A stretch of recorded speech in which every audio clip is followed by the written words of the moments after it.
গ্রামীণফোন চলো বাংলাদেশের সবাইকে আমন্ত্রণ জানাচ্ছি আমি কাজী মহুয়া। গত 6 দিনে আমরা ধারাবাহিকভাবে দেখিয়েছি কিভাবে একদল তরুণ এবং কিশোর প্রায় অপর্যাপ্ত অবকাঠামো এবং কোনো রকমের সাহায্য ছাড়াই হাত দিয়েছেন first person shooting game liberation 71 তৈরিতে, সেও আবার আমাদের এই মহান মুক্তিযুদ্ধের রক্তক্ষয়ী 9টি মাসের গল্প নিয়ে।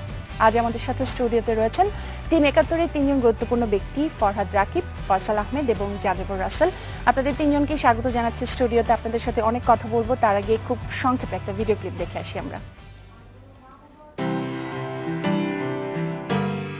ফেসবুকে কম্পিউটার গেমিং এর ভক্ত কিছু তরুণ মিলে শুরু করেছিলেন গেমার জোন নামে একটা পেজ। এই পেজে তারা গেমিং এর নানান দিক নিয়ে নিজেদের মধ্যে আলাপ করতেন, শেয়ার করতেন বিভিন্ন তথ্য।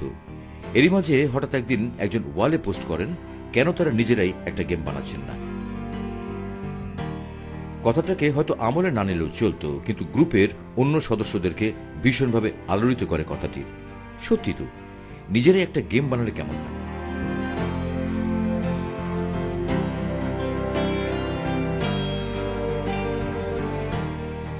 শুরু হয় জল্পনা কল্পনা, প্রথম দিকে ফেসবুকে, এরপর সামনাসামনি চলে একের পর এক আলোচনা। সবার সম্মতিতে শেষে ঠিক হয় গেম তৈরি হবে বাংলাদেশের মহান মুক্তিযুদ্ধকে নিয়ে। রাইফেল বা স্টেনগান হাতে নিয়ে পাক হানাদারদের বিরুদ্ধে যুদ্ধে নামবে এই যুগের মুক্তিযোদ্ধারা। এক একটি লেভেলের সাথে তারা পার করবে পর্যায়ক্রমে 71-এর 9টি মাস। শুরু হয় তাদের পথচলা। সদ্য পরিচিত একদল তরুণ নিজেদের নাম দেন team 71। First person shooting game liberation 71 বানাতে গিয়ে টিম 71-এর সদস্যরা প্রথমেই যোগাযোগ করেছিলেন বিশ্বের নামিদামি কিছু গেমস নির্মাতা প্রতিষ্ঠানের সাথে। সাধারণত গেমস নির্মাতাদের অর্থায়ন এবং বিপণনে সহায়তা দিয়ে থাকে এসব প্রতিষ্ঠান। কিন্তু দুঃখের বিষয়, প্রয়োজনীয় অবকাঠামো না থাকায় তাদের প্রস্তাবে সাড়া দেননি কেউই। কিন্তু তাই বলে দমে যায়নি টিম 71। পেশাদার প্রতিষ্ঠানের মতো সরঞ্জাম না থাকুক, তাদের রয়েছে বুক ভরা দেশপ্রেম আর আন্তরিকতা। সেই ভরসাতেই দেশের বিভিন্ন প্রান্তে ছড়িয়ে থাকা প্রায় 40 জন তরুণ শুরু করেন লিবারেশন 71 তৈরির কাজ। এরই মধ্যে তারা প্রথমে গেমটির একটা আলফা এবং পরে একটা বেটা ভার্সন তৈরি করেছেন, এবং দলের সবাই আত্মবিশ্বাসী যে এবছরের 16 ডিসেম্বরের মধ্যেই তারা লিবারেশন 71-এর অন্তত 2টি লেভেলের পূর্ণাঙ্গ ভার্সন বাজারে ছাড়তে পারবেন। যেটা শুনছিলাম যে 40 জন তরুণ মিলে আপনারা শুরু করেছেন কাজটা, এখন কতজন আছেন এবং আপনারা কে কি করছেন? আসলে এখন আমাদের টিমে যেহেতু 40 জন শুরু করেছিলাম, এবং বিষয়টা কিন্তু অনেক কঠিন ছিল, শুরু থেকেই অনেক কঠিন ছিল, যেহেতু একটা ফেসবুক ভিত্তিক একটা গ্রুপ, একটা কমিউনিটি থেকে আসলে এভাবে শুরু করা, হঠাৎ করেই শুরু করা, একটা গেম বানানো যথেষ্ট কঠিন ছিল। আপনারা কি সবাই শিক্ষার্থী না কোনো কাজ করছেন? হ্যাঁ, বেশিরভাগই আমরা শিক্ষার্থী, 2-4 জন আছেন চাকরিজীবী, তারা যতটুকু পারছেন সময় দিচ্ছেন। তো যেটা বলছিলাম, এখন অবশ্য বেশি নেই, 40 জন থেকে অনেকেই চলে গেছেন, আবার অনেকেই এসেছেন। এখন সব মিলে আমরা হয়তো 17 থেকে 20 জন আছি যারা অ্যাক্টিভ ভাবে কাজ করছে। আচ্ছা আচ্ছা, আপনারা তিনজনই শিক্ষার্থী, পড়াশোনা করছেন? আপনি কি করছেন? আমি চাকরি করছি টাইগার লিমিটেডে সফটওয়্যার ইঞ্জিনিয়ার হিসেবে। আচ্ছা, আপনি চাকরির বাইরে এই কাজটা সময় দিচ্ছেন? বাইরেই আমি সময় দিচ্ছি। আচ্ছা, আপনাদের প্ল্যানটা কিভাবে এলো, শুরুটা কিভাবে, সে সম্পর্কে জানতে চাইবো। শুরুটা আসলে ছিল যেটা আমরা ভিডিওতে এইমাত্র দেখলাম, সেটা হচ্ছে একটা গেমার জোন নামে একটা গ্রুপ আছে ফেসবুকে। সেই গ্রুপটাতে একজন হঠাৎ করেই তার মনের ইচ্ছে থেকে বা আক্ষেপ থেকে সে আশা করেছিল যে কেন আমরা আমাদের দেশ নিয়ে, আমাদের ইতিহাস নিয়ে, আমাদের রক্তক্ষয়ী যে যুদ্ধ আছে সেটা নিয়ে আমরা কেন আমাদের নিজের, যেটাকে আমরা বলতে পারবো আমাদের ঐতিহ্য, আমাদের তৈরি, আমাদের সৃষ্টি, আমাদের গেম, এমন কোনো কিছু কেন হচ্ছে না। সেই ব্যাপারটাই আসলে সেই মুহূর্তে সেই গেমার জোন যে গ্রুপটা আছে সেখানে রাকিব ভাই ছিল, ফয়সাল ভাই ছিল। তো এরকম কিছু মানুষ আসলে সব জায়গায় হয়তো আমরা পাই, যারা প্রথমে স্বপ্নটা দেখতে জানে, সাহসটুকু করতে জানে। সেটুকু করেছিল বলেই ফরহাদ রাকিব আজকে আমাদের সাথে আছেন, আমাদের সিইও। সে ভেবেছিল যে চেষ্টাটা করি, ঠিক সাথে সাথেই ফয়সাল ভাইয়ের মতো একজনকে পেয়েছে। তিনি কো ফাউন্ডার হিসেবে আছেন আমাদের টিম 71-এ, লিবারেশন 71 গেমটিতে। সো এই যে শুরুটা হলো, তারা দুজন মিলে প্রথমে আসলে আলোচনা করা শুরু করলো যে আমরা কিভাবে এগোতে পারি। তখন আমাদের যে গ্রুপ আছে, যেখান থেকে আমরা সব ধরনের কাজ বা আমাদের অপারেশনগুলো মেনটেন করি, সেটা হচ্ছে আমাদের প্রজেক্ট 71 নামে একটা গ্রুপ। সেই গ্রুপটা জন্ম হয়। সেখানে প্রথম অবস্থায় কিছু মানুষ আমরা আমাদের যেরকম দরকার ছিল যারা কাজ করতে পারে বা প্রত্যেকটা ডিপার্টমেন্ট ওয়াইজ যে ধরনের মানুষ আমাদেরকে দরকার, আমরা কিন্তু বাংলাদেশে কোনো আইডল পাইনি সামনে যে আগে আপনারাই শুরু করেছেন। আগে আচ্ছা কেউ game করেছে। ফয়সাল, আপনার কাছে জানতে চাইবো, উনি বলছিলেন যে আমাদের নিজস্ব ঐতিহ্য বা নিজস্ব কোনো কিছু নিয়ে কেন নেই, মুক্তিযুদ্ধকে আনার চিন্তাটা কিভাবে আসলো? মুক্তিযুদ্ধকে আনার চিন্তা কিভাবে আসলো, আমরা বিভিন্ন গেম আমরা বাইরে খেলেছি, যেমন কল অফ ডিউটি বলতে পারি, ব্যাটলফিল্ড বলতে পারি, এগুলোর মতো মুক্তিযুদ্ধের উপরে ওয়ার্ল্ড ওয়ার 2 এর উপর ভিত্তি করে বা ভিয়েতনাম ওয়ারের উপর ভিত্তি করে। এখন আমরা যেটা চিন্তা করছি যে আমাদের দেশের উপরে বা আমাদের মুক্তিযুদ্ধ যে এত বড় মুক্তিযুদ্ধ যেটা হয়েছে বা এত আত্মত্যাগের মাধ্যমে যে মুক্তিযুদ্ধ হয়েছে, এটা দেশ বিদেশে সমাদৃত আমাদের মুক্তিযুদ্ধটা। ওয়ার্ল্ড ওয়ারের পরবর্তীতে পরের যে সবথেকে বেশি মৃত্যু এখানেই হয়েছে, সবথেকে বেশি মৃত্যু এখানে হয়েছে এবং ক্যাজুয়ালিটিও বেশি। সো আমরা চিন্তা করলাম যে এরকম আমরা মুক্তিযুদ্ধের উপর কোনো গেম বানাতে পারি না। আচ্ছা, প্রথমে অবশ্য প্ল্যান ছিল এরকম যে আমরা মুক্তিযুদ্ধের উপর একটা গেমের প্রপোজাল দেবো, আপনারা যেটা দেখেছেন যে মুক্তিযুদ্ধের প্রপোজাল দেবো ইউবিসফট বা অ্যাক্টিভিশন, আমরা সেরকম ভাবে আমরা ইমেল চালাচালি যেটা বলে সেটা আমরা করেছি, কিন্তু আনফরচুনেটলি আমরা অতটা ভালো রেসপন্স পাইনি। যখন আমাকে অনেকেই বলো যে অতটা ভালো রেসপন্স, তখন আমি চিন্তা করলাম যে কেন আমরা নিজেরা বানাতে পারি না। আচ্ছা আচ্ছা, আমাদের সেখান থেকেই আমরা মূলত এই বানানোর কথাটা চিন্তা করি যে নিজেরাই বানাবো, মুক্তিযুদ্ধকে নিয়ে আসা প্ল্যানটা করেন। আচ্ছা ফরহাদ, আপনি বলছিলেন যে অনেক রকম সমস্যা আছে, একটা গেম তৈরি করা এত সহজ কথা না। শুরুতে কি কি ধরনের সমস্যা হয়েছে এবং এখন কি ধরনের সমস্যা পড়ছেন? আসলে যখন একটা গেমের জন্য একটা কোম্পানি, আমি উদাহরণ দিই, যেমন একটা গেম কোম্পানি যখন কাজ শুরু করে তখন তাদের প্রথম টার্গেট থাকে যে গেমের কাহিনীটা কিভাবে হবে এবং তাদের যে টিমটা কাজ করছে সেই টিমটা কিভাবে কে কি কাজটা করবে সেটা ভাগ করে দেয়। আমাদের দিক থেকে যেটা হয়েছিল যে আমরা যখন বলেছি তখন প্রচুর আগ্রহী মানুষ পেয়েছি আমরা, যারা আমাদের সাথে কাজ করতে চেয়েছেন। তো আমরা তখন জানতাম না ঠিক যে কে কি করতে পারেন, আসলে কতটুকু করতে পারেন। সুতরাং আমি যেহেতু জানি না যে একটা মানুষ কি করতে পারে, আমি কিন্তু তার উপরে একটা কাজ চাপিয়ে দিতে পারি না। আমাকে প্রথমে জানতে হয়েছে যে তিনি কি করতে পারেন, ক্যাপাবিলিটি কতটুকু। এসব জানার পর দেন আমরা চিন্তা করলাম যে আচ্ছা উনি এই কাজটা করতে পারেন, আমরা তাহলে তাকে এই কাজটা দেই। ঠিক এভাবেই আসলে মানে করতে হয়। তবে সব যেহেতু আগেই বলেছি যে আমাদের বেশিরভাগই শিক্ষার্থী, তো কেউই প্রফেশনাল না এখানে। সবাই আসলে দেশের টানে হোক, মুক্তিযুদ্ধকে রক্ষার জন্য হোক এবং বাংলাদেশকে গেমিং বিশ্বে এগিয়ে নিয়ে যাওয়ার জন্যই হোক, তারা চেষ্টা করেছে, তারা আগ্রহী হয়ে এগিয়ে এসেছে, এই কাজটাতে এগিয়ে এসেছে। এই ধরনের একটা গেম প্রফেশনাল লেভেলে তৈরি করার জন্য কি ধরনের সেটআপ মূলত প্রয়োজন? সাধারণত একটা গেম তৈরি করার জন্য সবার আগে বেশ কিছু হাই কনফিগারেশনের পিসি লাগে, কম্পিউটার লাগে, যেগুলোতে আসলে গেমটা ডেভেলপ হয়। যেমন গ্রাফিক্স ডেভেলপমেন্টের জন্য আপনার বেশ হাইলি প্রসেসর এবং কিছু লাগে, গ্রাফিক্স কার্ড এবং র্যাম, এই জিনিসগুলো লাগে, যেগুলো খুবই মানে দামি। এগুলো কি আপনাদের ছিল? আমাদের এগুলো ছিল, এখন আছে, এখনো নেই। আচ্ছা, আপনাদের সাথে আরো কথা বলবো। ফরহাদ, ফয়সাল, রাসেল, আপনাদের জানিয়ে রাখি যে আমরা চলো বাংলাদেশেরই আগের একটি পর্বে একজন বিসকিউব নামে একটা প্রতিষ্ঠান আছে বাংলাদেশে, তাদের ব্যবস্থাপনা পরিচালককে নিয়ে এসেছিলাম। তারা এই ধরনের যারা প্রতিভাবান রয়েছেন, যারা কাজ করছেন, এই ধরনের উদ্যোগকে তারা প্রাতিষ্ঠানিক একটা পৃষ্ঠপোষকতা দেওয়ার কাজ করে থাকে। আমরা আশা করব তারা আজকের এই অনুষ্ঠানটি দেখছে এবং আপনাদের কি কোনো রকম যদি সহায়তা দেওয়া প্রয়োজন হয়, তারা নিশ্চয়ই আপনাদের সাথে এই নিয়ে কাজ করবে। আরো কথা বলবো, তবে তার আগে একটা বিরতি নিতে হবে। ফিরছি একটু পরে, সাথেই থাকুন।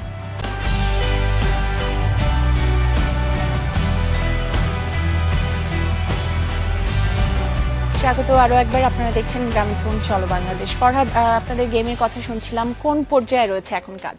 আচ্ছা, আমরা যেহেতু শুরু করেছিলাম গত 16 ডিসেম্বর 2012, মাঝখানে প্রায় একটা বছরের চেয়েও বেশি পার হয়ে গেছে। তো আমরা আসলে বলবো যে আমরা সেই হিসেবে কিন্তু যতটুকু চেয়েছিলাম সেটুকু পৌঁছাতে পারিনি, আমাদের লক্ষ্যমাত্রায় পৌঁছাতে পারিনি। তবে গেম তৈরি করতে সময় লাগে, আমি যতটুকু জানি অনেক সময় লাগে একটা গেম তৈরি হয়। তবে আমাদের আরো অনেক বেশি লেগেছে, আমরা যতটুকু এগিয়েছি আমাদের আরো আগে এগোনো উচিত, মানে আর পরিকল্পনা ছিল, কিন্তু আশেপাশের থেকে যে সাপোর্টটা দরকার ছিল সেটা না পাওয়ার কারণে আসলে অনেক সময় লেগে গেছে। তো গত 26শে মার্চ আমরা আমাদের গেমের একটা আলফা ভার্সন ছেড়েছিলাম।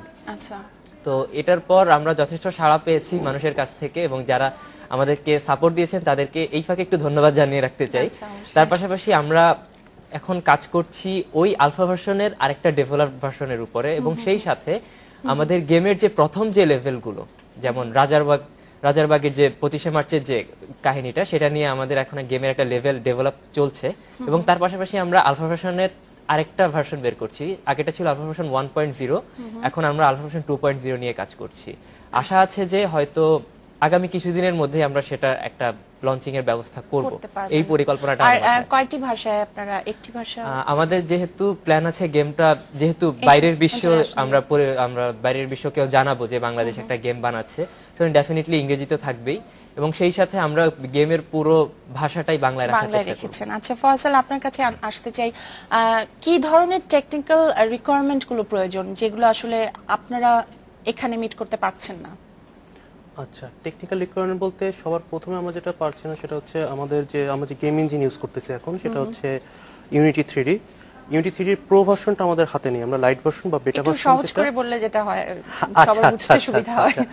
আমরা অ্যাকচুয়ালি প্রথমে যে জিনিসটা সেটা হচ্ছে যে আমাদের গেম ইঞ্জিন আমরা ফুল ভার্সন ইউজ করতেছি না এখন, বেটা ভার্সন ইউজ করার কারণে বা লিমিটেড ভার্সন ইউজ করার কারণে আমাদের অনেক টেকনিক্যাল জিনিসগুলো আছে, যেমন লাইটিং এর যে এক্সপেরিয়েন্স পার্টগুলো আছে, তারপরে আমাদের যে ভিডিও শোয়িং যে বিষয়গুলো আছে আমরা এগুলো পাচ্ছি না, এগুলো ছাড়াই আমরা মোটামুটি লেভেলগুলো তৈরি করতেছি।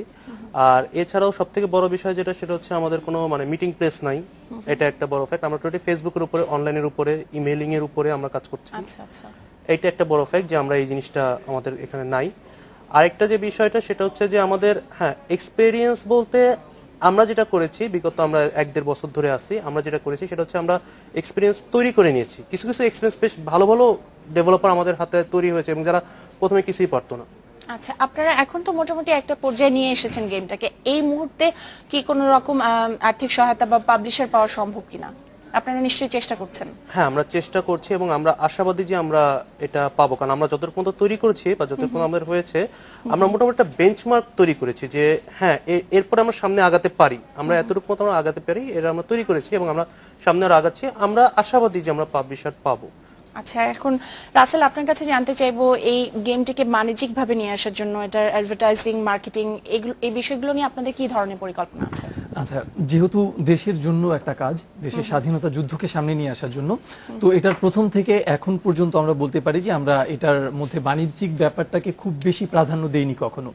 কিন্তু আমাদের যে চিন্তাটা ছিল যে আমরা এখন পর্যন্ত, যে কথাটি হয়তো একবারও এখনো বলা হয়নি, আমরা যারা কাজ করছি, যে অবস্থান থেকেই কাজ করছি না কেন, সবাই কিন্তু ভলান্টিয়ারি একটা ওয়ার্ক হিসেবে কাজটা করছে দেশের প্রতি ভালোবাসা থেকে।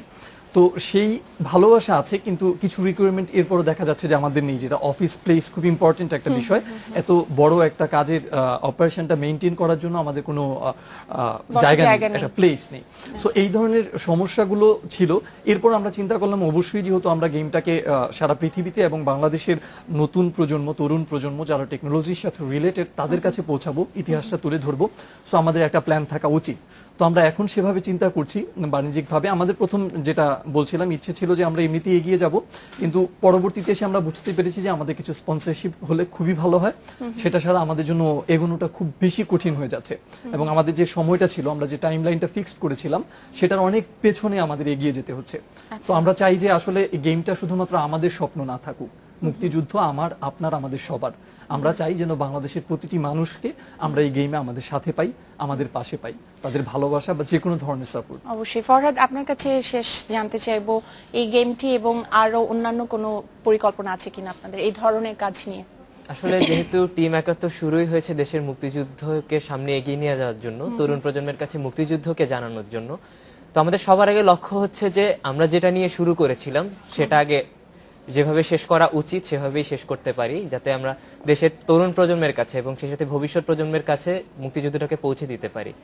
এরপর আমাদের আরো কিছু পরিকল্পনা আছে, তার মধ্যে উল্লেখযোগ্য হচ্ছে যে আমরা চাই যে যেহেতু এখন ডিজিটালাইজেশনের যুগ চলছে এবং বাংলাদেশ এগিয়ে যাচ্ছে, সফটওয়্যার বিজনেস এগিয়ে যাচ্ছে, সব দিকে এগিয়ে যাচ্ছে, আমাদের পরিকল্পনা হচ্ছে বাংলাদেশ যাতে এই গেমিং যে বিজনেসটা বা গেমিং যে ওয়ার্ল্ডটা তাতে যাতে বাংলাদেশ পিছিয়ে না থাকে।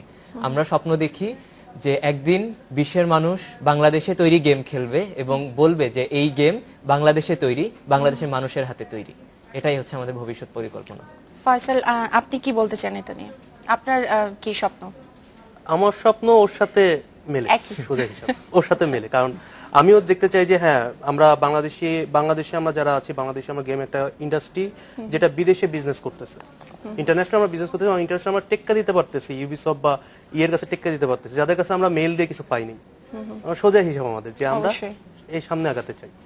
আচ্ছা, এই সুযোগে দর্শক আপনাদের জানিয়ে রাখি, ইন্ডিপেন্ডেন্ট টেলিভিশন এবং টিম 71 একটি শো আয়োজনের চেষ্টা করছে, পরিকল্পনা চলছে, যেটাতে তারা যে গেমটি তৈরি করছে সেটি সবার জন্য দেখানোর চেষ্টা করা হবে এবং চলো বাংলাদেশের পরের পর্বে আমরা সেই শোটির চূড়ান্ত সময় এবং স্থান আপনাদের জানিয়ে রাখবো। আপনাদের তিনজনকে অসংখ্য ধন্যবাদ, অসংখ্য শুভকামনা আপনাদের এই উদ্যোগের জন্য এবং নতুন প্রজন্মকে মুক্তিযুদ্ধের ইতিহাস জানানোর যে চেষ্টা আপনারা করছেন, আশা করছি সেই চেষ্টা সফল হবে খুব শীঘ্রই। আপনাকে অসংখ্য ধন্যবাদ, আর ইন্ডিপেন্ডেন্ট টিভিকেও ধন্যবাদ, কারণ আপনাদের সাপোর্টেই আসলে আমরা সামনে এগিয়ে যাব, এটা আমরা আশা রাখি। ধন্যবাদ আপনাদের। দর্শক, গ্রামীণফোন চলো বাংলাদেশ অনুষ্ঠানটি আমাদের সমাজের এমন কিছু অদম্য ব্যক্তিকে নিয়ে যারা কোনো চাওয়া পাওয়া ছাড়াই এগিয়ে যেতে চান তাদের লক্ষ্যে। অনুষ্ঠানের বিষয়ে কারো যদি কোনো মতামত থাকে তাহলে জানাতে পারেন ফেসবুকের গ্রামীণফোন চলো বাংলাদেশ এই পেজে, কিংবা ITV স্পেস আপনার নাম স্পেস আপনার মতামত লিখে SMS করতে পারেন 16232 এই নাম্বারে। সেই সাথে আপনার আশেপাশে যদি এই ধরনের কোনো উদ্যমী চরিত্র থাকে জানাতে পারেন সেটাও। কারো বিরুদ্ধে কোনো ক্ষোভ বা অভিযোগ নয়, চলো বাংলাদেশ নিজের মতো করে দেশকে এগিয়ে নেবার প্রত্যয়। ভালো থাকুন, উদ্যমী থাকুন, দেশকে এগিয়ে নিন। শুভরাত্রি।